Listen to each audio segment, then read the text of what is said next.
So yeah, anyway, to continue off of that, after New York, I took a little time off, and then my travels took me to North Dakota, Montana, back to New York City, and then again taking a little time off. It was a really long, difficult year, kind of being on the road away from family, and Right. so it was nice to be home here the last few months. Were you in travel nursing before COVID hit, or was that sort of the impetus for?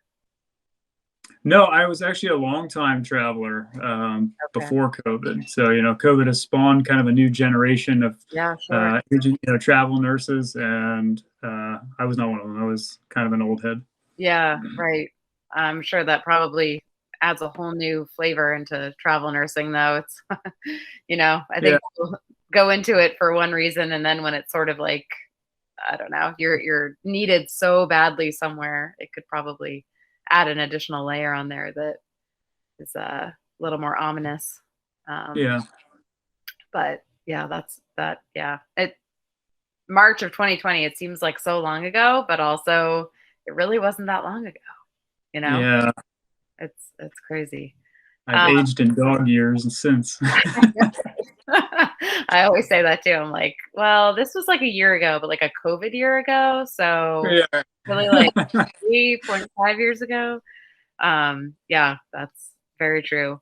Um, okay, so I have a list of questions to get through. I'm sure like, you know, tangents and caveats are welcome in the conversation for sure.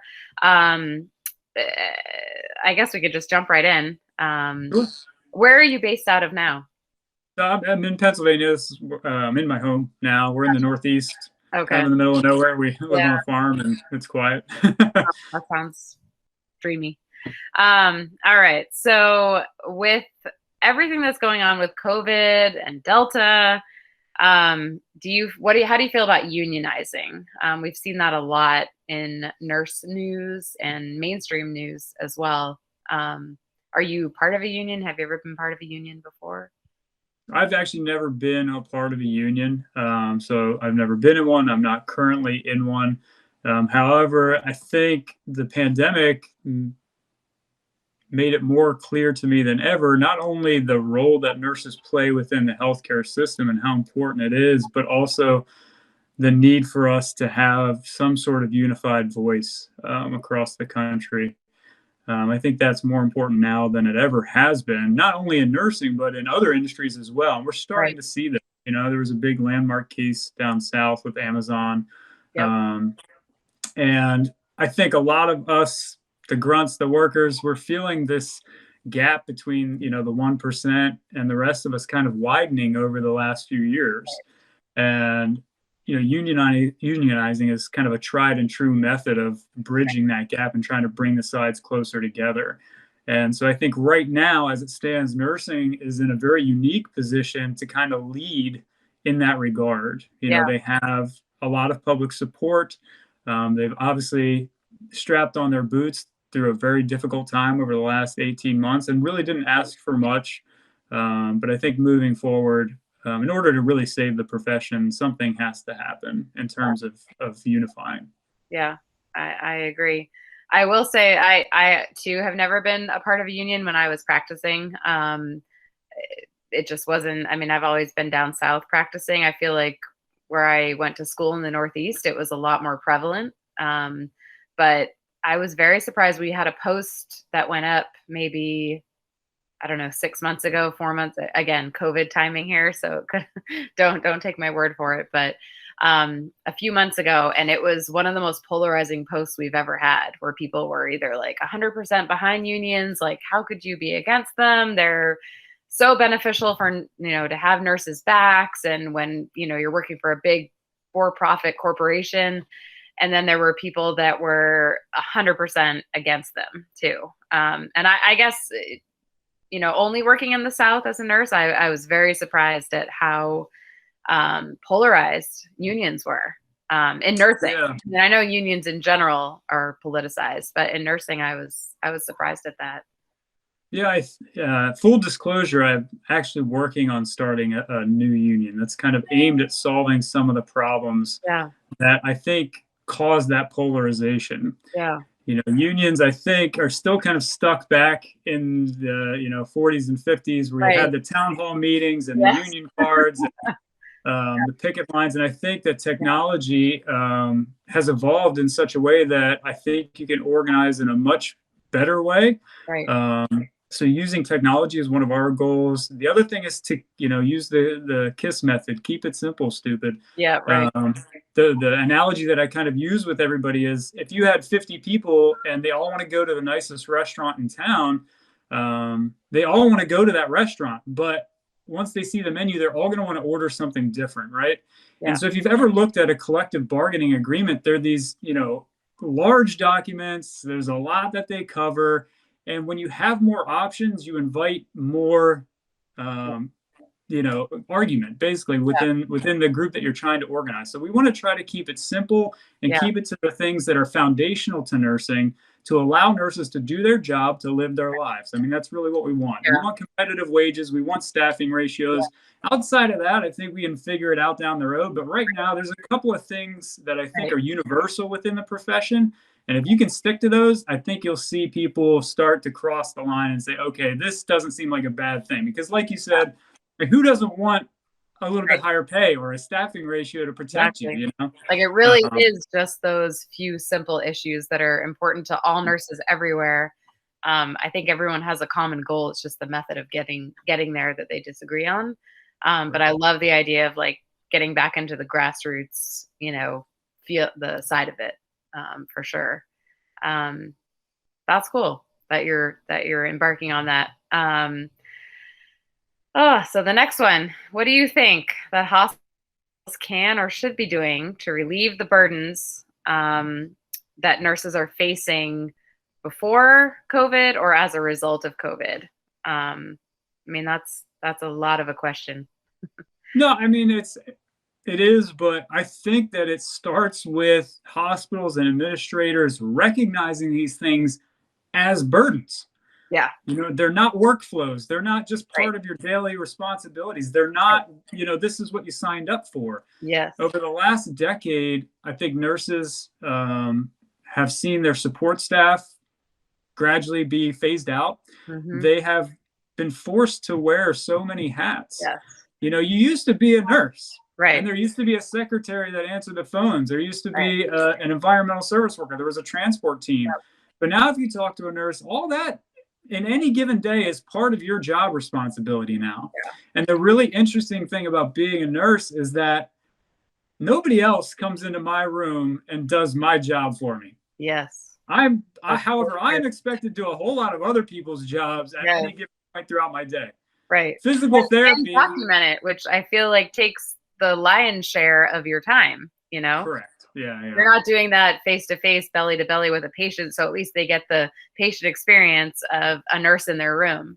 You're Right. probably doing that back at the nurse's station, like frantically during your lunch break, Yeah, and one of the things that I always told people was that I've never felt more fulfilled professionally than I did during that first wave of New York City, because it was 99% doing and 1% Yeah. doing that other fluff. You know what I mean? We We heard that only a had lot. time to move from room to room to room, and Yeah. that was really rewarding.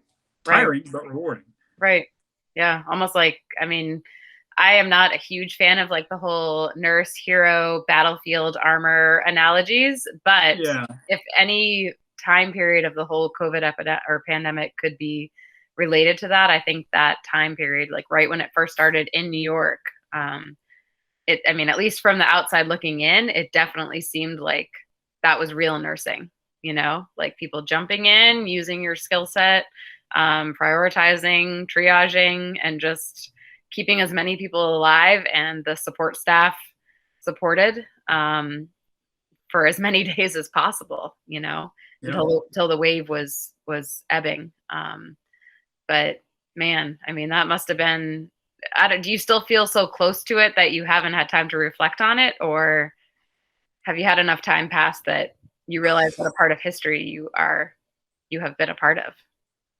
Yeah, I don't think I've gotten to that point yet. I think there are times where you do have a quiet moment and you reflect on it, or something happens in your life that kind Mhm. of takes you back or gives you some perspective on what really happened there. Mhm. Recently, I I ran into he's an attending physician at the unit that I'm working on now, but he was the fellow during that first wave Yeah. in the unit that I was in.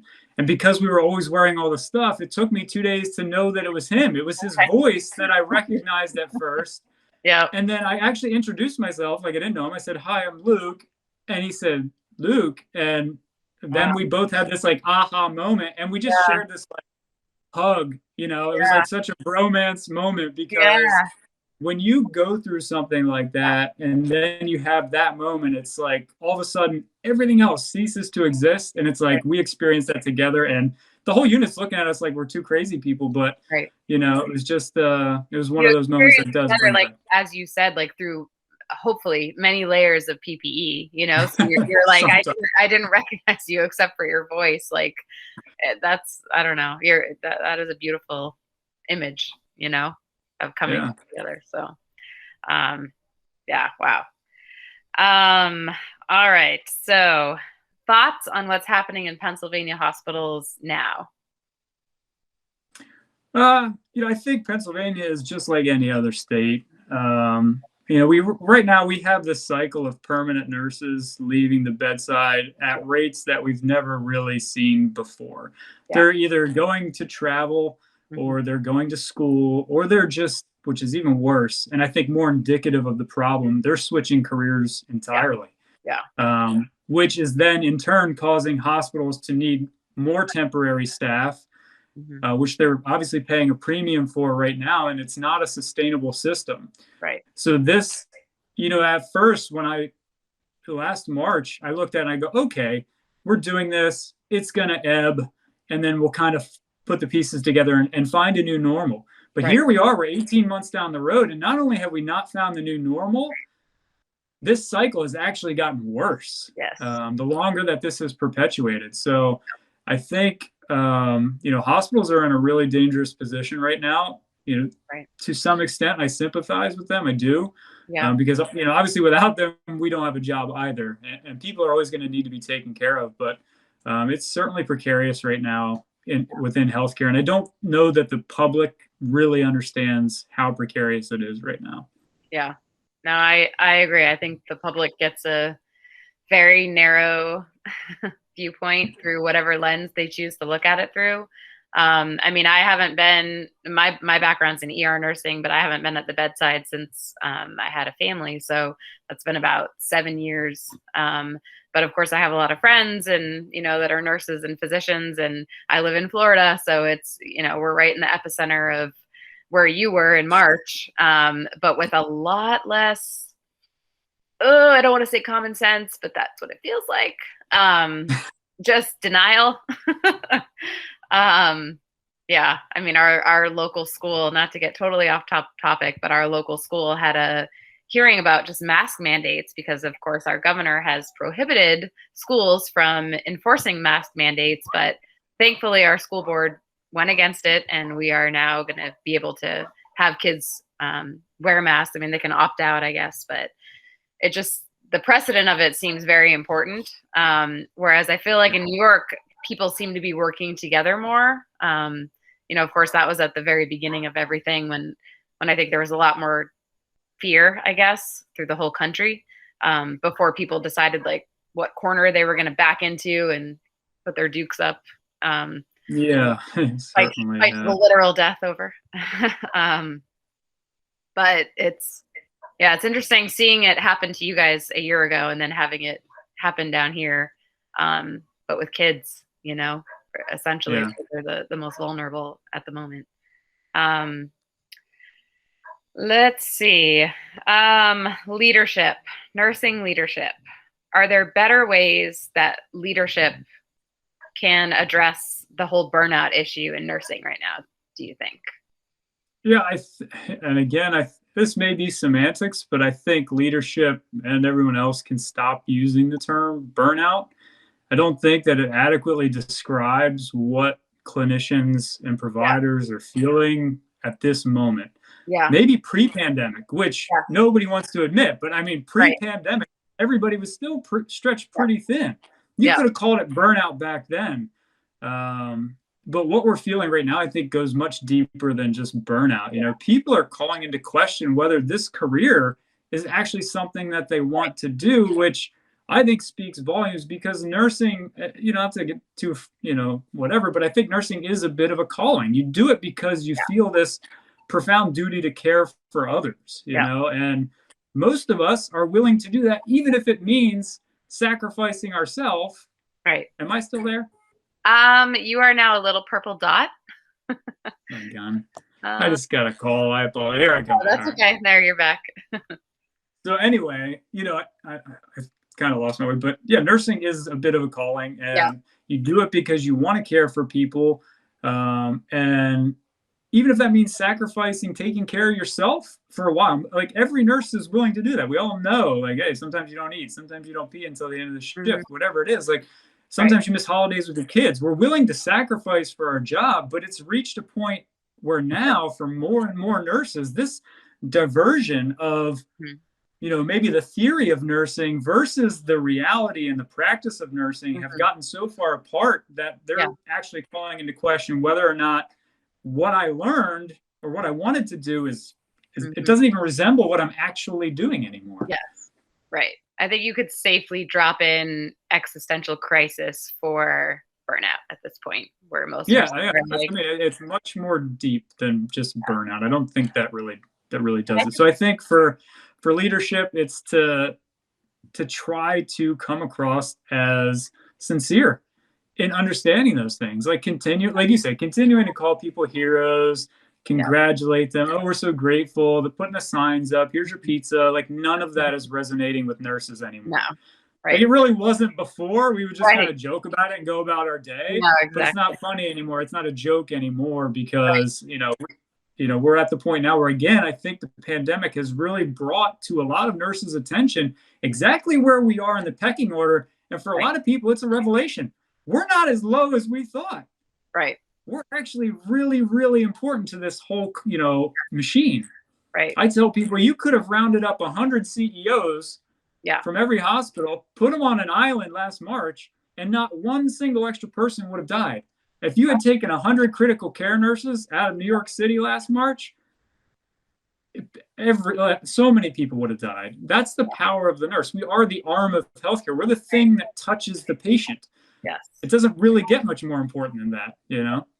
Yeah, I think that point was especially driven home in albeit morbid way when nurses were the holders of the iPads in front of people's loved ones, as they were leaving this earth. And I think, no matter if you were a CEO or someone that just walked in off the street, like if this is your last moment on earth and you have someone that you're relying on that is going to connect you with the only other people you want to see before you leave, that's where it doesn't matter. Like you said, if you're a CEO, if you're, what your title is, a nurse is the bridge of that moment. And I think that was a powerful thing for people to witness, like through, journalism or images or whatever way that they were taking that in. But it also, I think, is going to elevate nurses, because we're willing to be those people, where a lot of people weren't. But it's 100% not sustainable, No, Um, no, it's not for me personally. I mean, God, we all can close our eyes. It's funny, my business that I started, it's an advanced care planning business. It's to help people die better. I've seen yeah. too many bad Oh deaths my God. pre-pandemic Yes. that I wanted to just help people prepare for getting older, for being sicker, to get their family on the same page with them, to help them figure out what their wishes were, and then help hospitals honor those wishes. So death was actually kind of like my milieu, Yeah. but the Yeah. last 18 months was something completely different. And, I could close my eyes and see every single time that I was that person holding the iPad or holding the hand of somebody who just couldn't take the BiPAP anymore. And, they knew what it meant, but it was like, I can't do it. I've been doing this for 2 weeks straight. This thing's been blowing in my face. I'm done. Right. But nobody's allowed to come in and visit you. So what? Right. Okay, I'll sit in here with you. Right. it's the greatest honor on earth, but it's Right. very, very difficult time and time Not again sustainable. after 18 months. Yeah. And Right. so, to your point, I am very, very thankful and grateful to, the media teams that were able to kind of Yeah. take people behind the curtain, because our job is so very secretive. With HIPAA Yeah. and everything that's at stake, it's very hard for the public to really get a peek at what we do. Yeah. And, I think if there's a silver lining here, it's those sort of things that really give people Yeah. the truth about nursing. There's Right. something that, I think people still see the white hat and here's your cup of pills and I'll rub your back and all that. Yeah. And like, that's what we do. Right. But there's a so much more Right. depth to being a nurse. And I think they finally got a glimpse of it this year. So anybody who helps facilitate that, including Nursedeck, obviously I'm a big fan of. Yeah. No, I mean, I love that is your business venture. I remember when I was working in the emergency department, and like we have our little screens we go through, like tuberculosis screening, domestic abuse, and then there's like one little checkbox about, do you have a DNR? And of course everyone's like, no. But I felt like I used that as like my personal crusade for a while. I had a soapbox about it because I'm like, every single person that comes in, in critical condition to the emergency room, your family wants to save you. When you're faced with that moment, you don't think that moment's ever going to come. Your loved one is having a stroke before your eyes. You're like, save them, save them, save them. But it's such an important conversation to have before the crisis hits, and no one wants to face it, yet we all are going to be on that doorstep eventually. Right. We plan for every damn thing under the sun, right? As humans, except for the one thing that's coming for all of us. It made no sense to me. Right. Yep. It's very true. And it's something that I see why they put it into a checklist of sorts. I'm like, it was important enough to be in a checklist. However, we don't actually have any conversation about it whatsoever. And it's such an important thing. So I'm glad to hear that people like you are out there working on this. Well, that's kind of like hospital. That's a hospital, motive in general, right? It's like we created the checkbox. We did what we had to do for bare minimum compliance. But is it actually helpful to the patient? Right. Yeah. And this is the other dirty secret in medicine, right? There's like, it's all about reimbursement. Outwardly, it's all about patient care and innovative care and all this other stuff. But we all know behind closed doors that that's not really the case. And you can't really make a better case than that. Oh, well, do you have an advance directive? That's it. That's it. Right. And then the physician comes in and it's like, hey, if your heart stops, you want us to restart it? Like it's flipping a light switch. Like how many this is not just to break. That'd be a much better way of approaching the question, Yeah. I remember when I was pregnant at the time, so my end date was set in some sense. But our hospital, which is in their defense, a not-for-profit, like very nice hospital to work for, gave us these little conversation cards. That was like the time when the whole patient surveys were coming out, like patient satisfaction scores and reimbursements and all that stuff. But we had a little script that we were supposed to like whip out of our badge and go over. And I was like, oh, hell no. Like I am, you're already telling me like what undershirt color I have to wear. Now you're going to literally give me a script. Like, okay. So I'm not an actual professional. Like, that was a little knife that twisted in my side. Again, tangents are allowed here. And I think that that's also another problem that hospital systems are facing with their nursing staff right now, is that over the years, I feel like we've kind of been infantilized, and not really taken seriously for the innovative, incredibly smart, driven individuals that we are. Right. Whether it is giving you a script, like, oh, you can't figure this out, and you don't know how to talk to people, we're going to give you the script. Or, like I said, we want to show you appreciation. We're going to wheel around a cart of ice cream and tell you how important you are to our operation. Like, don't forget your pen on the way out. Yeah. A beach towel for the day off you'll never have. No, it's very true. I was like, I felt like I was being like SEO keyword driven, like I'm going to say the words patient education so that later when someone calls the phone, you're gonna be like, somehow, yes, that was discussed. I can't tell you what my education was, but I think that happened. Um, well, that leads me to one of the last questions here. So, how can healthcare start investing in their nurses other than like providing the adequate basics like masks and gowns and personal safety equipment? What about, yeah, what do you, I mean, I know a lot of hospitals have like tuition reimbursement and they have programs that are driven to retain their nurses and have them attain whatever degrees they would like to get to. But I think beyond that, I think you touched on a really important point about the whole retaining nurses in general in the world.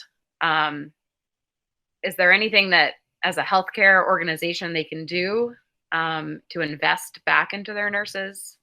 Yeah, I mean, sincerity goes a long way with nurses. We're probably the most real people on this earth. I'm Yeah. sorry, but you're just never gonna find somebody who's more real than a nurse because of what we deal with every day. Yeah. And so we know when you're being fake, we know when you're pandering, Yeah. and it becomes insulting. So I think first and foremost is, trying to build that sincerity with them. Yeah. And then they'll tell you if you can build that bridge with them, they'll tell you. And then it's on you to listen and to try to make it work, right? Yeah. But investing in nurses starts with an actual investment, right? We have to recognize that wages have stayed stagnant Mm-hmm. for decades. I use my own personal family as the example because I began my career at a very large, well-known hospital in their ICU. I made $26 an hour. 10 years later, my wife and I moved back. She began at the ICU, same unit, same hospital. She was making $28 an hour. Mm-hmm. So in 10 years, the wage had gone up roughly $2, something like that. Yep. And meanwhile, every other industry, whether it's skilled or non-skilled, is continuing to rise, continuing to close the gap on nurses. And I understand that hospitals are a business. I understand that they need, to operate. But I also think that they waste a lot of money and they also do not see nurses as a valuable investment. Right. And I don't know why that is. I've met with many CEOs about how I feel like you can start to tackle this issue, but it's very striking to me that in an industry that prides itself on not doing what we've always done because we've always done it, Mm-hmm. that's how they approach what they do with their staff. It's like, we're okay wasting all this money on agency nurses because that's what we've always done. That's like built into our budget. So that's okay. Right. But it shouldn't be. That shouldn't be okay. We can analyze that. Yeah. I am a travel nurse and I don't think that my job should exist the way that it currently does. I want to help them, start to figure it out. You have to get creative with nurses. And so recognizing that whatever you were doing, whatever programs you had in place are not working. Yeah. They're leaving the bedside in droves. So whatever you're doing, you need to reevaluate it. Like you have to make that initial distinction in your mind. Like what we're doing is not working. So what can we do? And what's the best way to do it? Listen to your nurses. Get creative with staffing. Staffing is one of those things, or scheduling even. I meant scheduling. Scheduling is probably one of the things that you can get creative with as an organization that will open doors for people to work for you. Mm-hmm. And again, another example here in our hospital, my wife left the bedside at that hospital because they would not allow her to go flex. I mean, I'm sorry, but you're in the middle of a pandemic. Like anybody who's willing to work, who's experienced, I don't care if they want to work 8 hours a month. Let them do it. You need them. Like, what is the big deal? You'd rather pay $300 an hour for the agency nurse than just say, like, have the local people come in when they want to. It's a tough job right now. Yeah. You can't expect everybody to want to sign up for 36 hours of being tripled or mandated or whatever it is. You can't expect that. And so hospitals really need to get out of their own way and start practicing all the things that they preach to their communities. Be innovative. Yeah. Report. I don't know. I should have written it down. Maybe Arizona, Texas. There was something about the governor and don't quote me on this, but are forbidding nurses to leave on travel assignments to make more money and collect these bonuses. They need to keep them in their own state. So they're forbidding people to leave. I'm like, that is just such a backwards way of approaching like nurse retention, the punitive side of it is just, yeah. Like if we've I gotten to think, the point now where you're like literally putting up a wall to prevent them yeah, from leaving, yeah, yeah. I mean, it's sort I of, you're think, sort of stuck in the now is not the time or place to discuss it, because like we literally need people to stay right. and help and fix this problem like today, this hour. But on the other hand, let's put a pin in this issue, because wow, I hadn't seen that Yeah. before. I've seen like, big enticements to get people to cross the borders, like big bonuses and whatnot. I'm sure you are more of a foot in that world, but yeah, the actual like barring people from leaving the state to practice in a different state. I was like, wow, just when you think you've seen every headline, Yeah, and I think a lot of attention gets focused on the financial aspects of things, but when push comes to shove, once the dust settles, hopefully from COVID-19, to me, environment will trump the financials 7 days a week and twice on Sunday. I If you hope want to so. invest in your nurses, you have to give them an environment where they can do their job the way that they want to do their job. Yeah. And we've been going the opposite direction in that department for a long time. And so you have to take a good, hard look at yourself and say, okay, if we can't bend as much as we'd like to financially, then you need to do it in terms of environment. You Yeah. need to start, again, treating nurses like the innovative, Yeah. self-sufficient, creative people that they are. Right. Let them do their job, because they're actually going to increase those patient Right. satisfaction scores that you care so Right. much about. But when you give Right. them a script to go off, who the hell wants to Yeah. sit there and go, Exactly. is there any part of your stay that you were unhappy with? Like, Right. that's not what a nurse does, No. right? Like, No, I mean, I think it comes back to the word you were landing on, sincerity, like from the top down and the bottom up. Like, even the most uninterested patient on her cell phone who hasn't made eye contact with you in the last hour, some part of what you're saying is floating into her eardrum and she is hearing it. So I yeah, think there is so much to be said about that sincerity aspect, as you said, like from management to nurses, but from nurses to their patients. But yeah. they also, I mean, sincerity is sincerity. So if you're quote unquote burnt out, that's going to translate into the patient experience as well. Correct. There's a good study out there. They tracked with physical, like GPS trackers, like all the people in, I forget what kind of unit it was, whether it was a tele unit or something. Yeah. But the overall point was that 86% of any interaction that a patient had was a nurse. Yeah. The other 14% was divided between the physician, the respiratory Yeah. therapist, the PTOT. 86% of what your patients are experiencing in their hospital is a nurse. And if Yeah. that nurse is not happy, do you Right. think that that patient is going to have a great experience? Exactly. No. Yeah. Yeah. No, it's very, very true. I mean, nurses are like the touchstone for a patient as they go through the system, Yeah. So that is the face that they are looking at for sure. And we have 36 hours. A lot of us block our schedules. Like, I have 3 days with you to build that rapport. Yeah. That's the beauty of nursing. I can, Right. in a day or sometimes even less than that, get to a point. One of the things that has always been one of the most important things for me to hear as a nurse is when somebody is faced, to say it's a family member, the patient, I was being ICU, sometimes the patient's not awake, not able to Yeah. communicate, so it falls to their family member, and being able to build enough trust in such a short amount of time that that person will look at me and say, what would you do?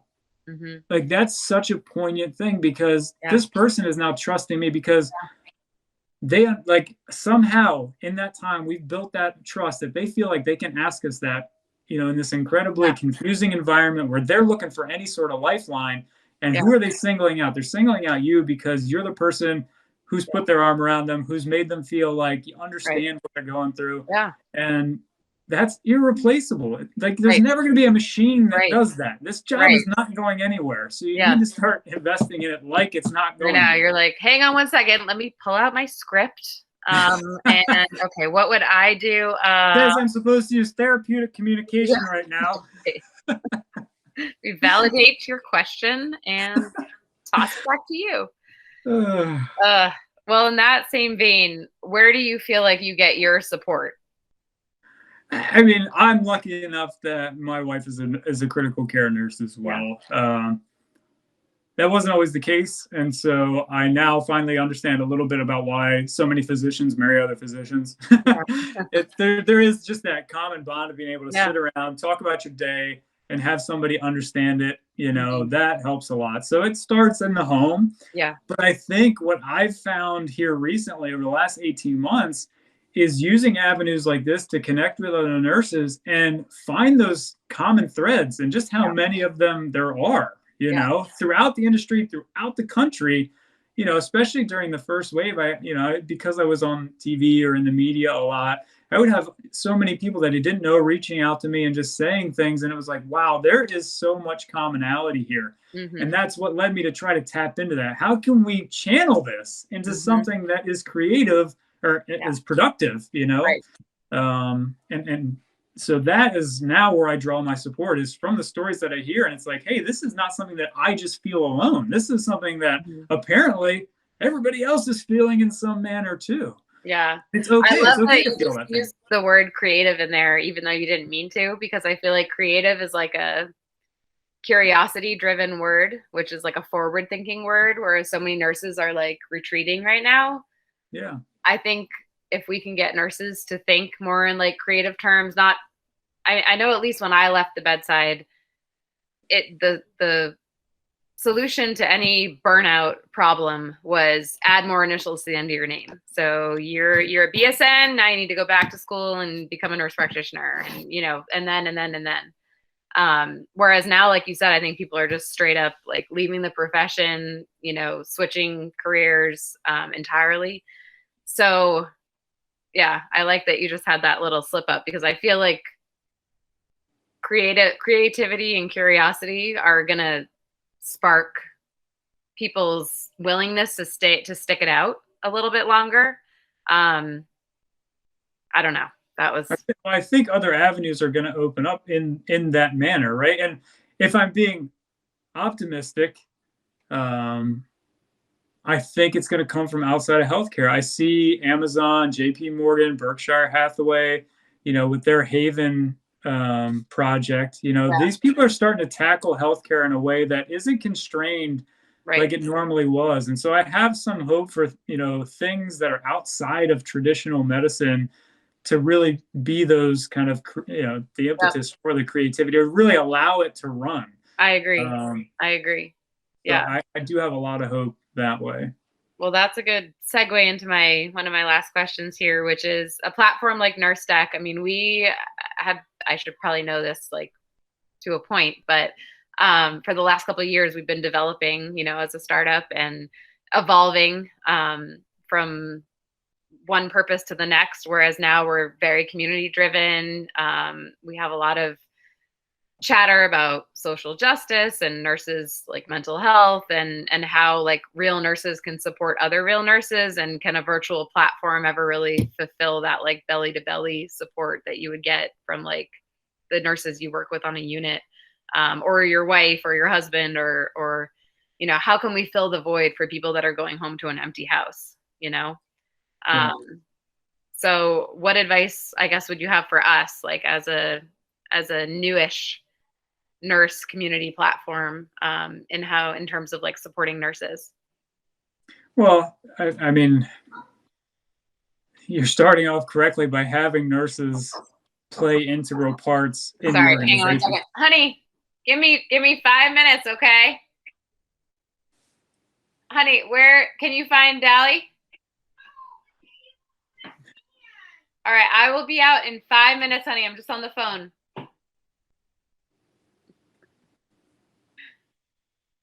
Did I mention I have two sets of twins? No. Wow. Yes, I do. That Good was for the back. You're always balanced at least. that I was was like, one of the 7-year-olds. So anyway, I'm sure they will edit that. They'll just smooth that part right out. nah, leave it in. um, but yeah, real life. So continue on. I'm sorry, interrupted you.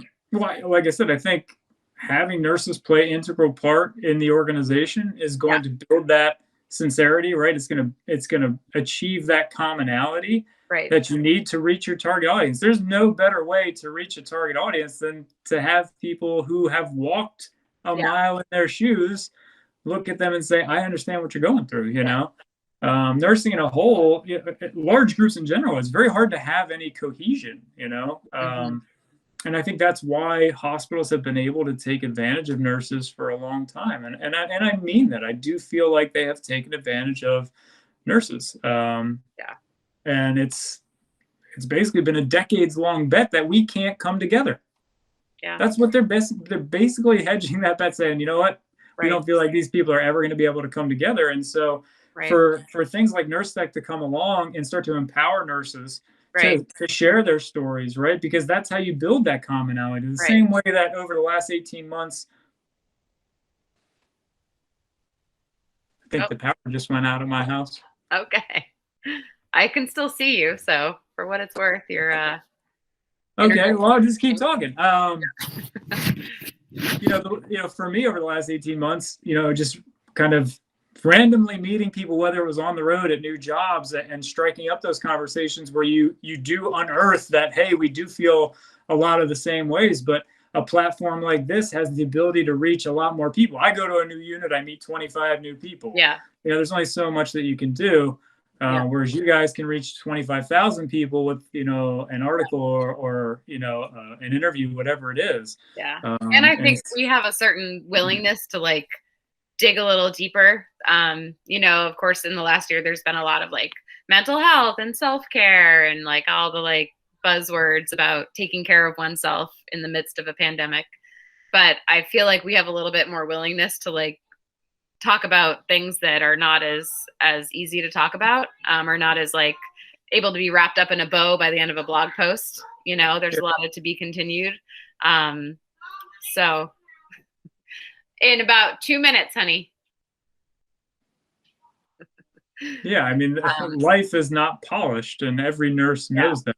What we do for a living, like we said earlier, there's no more real group of people than nurses. And so whatever you're trying to build to reach them has to be a foundation of it. You have to be willing to get into the crap, so to speak, with them, because that's where they live. Right. You have to meet them on their level. Yeah. And I think that's where people connect too, is like in the valleys of what they're going through, you can high five each other all you want, but that's not where people make their connections, so. No, I agree. And so it's, again, I'm very happy to have the opportunity to sit here and talk with you guys, because I think it's really important. Yeah. Cool. Well, I think that's probably a good note to end on, seeing as I have a shoe emergency going on out there. I have a power emergency. Apparently. Yeah. No, this is good. I definitely appreciate your time. I know it's not easy to fit in me time, okay. or a pseudo professional time. So this was great. I think it's important. Yeah, it's important. And it sounds like you're doing a lot of cool stuff too. So we'll definitely have to follow along with your progress there. Do you have any things you want to plug that we can promote for you? Not at the moment. Okay. Yeah. Hold off. Timing is everything, and as close as we are to, we wanted to launch for Nurses Day this year. We just felt like that would be a great time, but because the election was happening, we wanted that to die down. I know. And now there's just still Delta and all this other stuff. So, I think there has to be some sort of hopefully downhill movement before we're really going to try. I don't know. Feels like it's just a lot of like, and did you hear about? I'm like, no. Tomorrow I'll hear about it, which is, a privileged place to be, but also. All right. Well, cool. Thank you so much. We will have our editing team stitch this all together and make it nice and neat and tidy, and we'll be in touch for when it goes live. All right. I appreciate it. It was so nice to meet you. Yeah, you too. Good luck. Have a good night. You as well. Bye.